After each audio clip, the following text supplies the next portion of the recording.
আজ মহাষষ্ঠীর দিনে দেখা গেছে বিভিন্ন ক্লাবের উদ্বোধন হয়েছে। তবে ধলাই জেলার সদর রামবাসার বেশ কিছু পুজো মণ্ডপ পরিদর্শন করেন প্রাণী সম্পদ বিকাশ এবং মৎস্য দপ্তরের মন্ত্রী সুধাংশু দাস। আমবাসা সুকান্ত সামাজিক সংস্থার পুজো মণ্ডপের উদ্বোধন করেন মন্ত্রী। পাশাপাশি উপস্থিত ছিলেন ধলাই জেলা পরিষদের সভাধিপতি সুস্মিতা দাস, আমবাসা পৌর পরিষদের চেয়ারপারসন প্রতিমা মালাকার, কাউন্সিলর উত্তম অধিকারী সহ অন্যান্যরা। 7,000 চারা গাছ লাগিয়ে এই পুজো মণ্ডপটি তৈরি করা হয়েছে। দিনের এই অনুষ্ঠান থেকে কি বলছেন মন্ত্রী, শোনাব।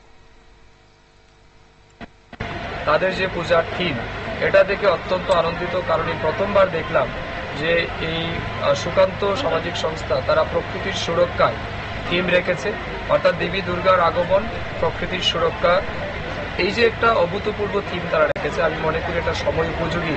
এবং যেভাবে আমরা লক্ষ্য করছি বিভিন্ন জায়গাতে গাছপালা কেটে বন ধ্বংস করে আমাদের সমাজকে বিপদের দিকে ঠেলে দেওয়া হচ্ছে, তো সেই জায়গা থেকে রক্ষা করতে তারা যে উদ্যোগ গ্রহণ করেছে আমি নিঃসন্দেহে ধন্যবাদ জানাচ্ছি এবং সেটা প্রশংসনীয়।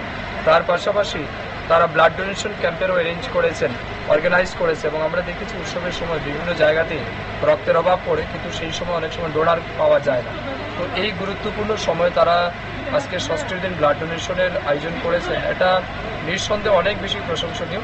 তো আমার খুব ভালো লাগলো, আমি তাদেরকে ধন্যবাদ জানাচ্ছি এবং আপনাদের মাধ্যমে রাজ্যের সমস্ত নাগরিককে শারদীয়া দুর্গাপূজার অনেক অনেক শুভেচ্ছা এবং অভিনন্দন জানাই। এই বছরের দুর্গাপূজা আমাদের প্রত্যেকের জীবনে বয়ে আনুক সুখ, শান্তি এবং সমৃদ্ধি।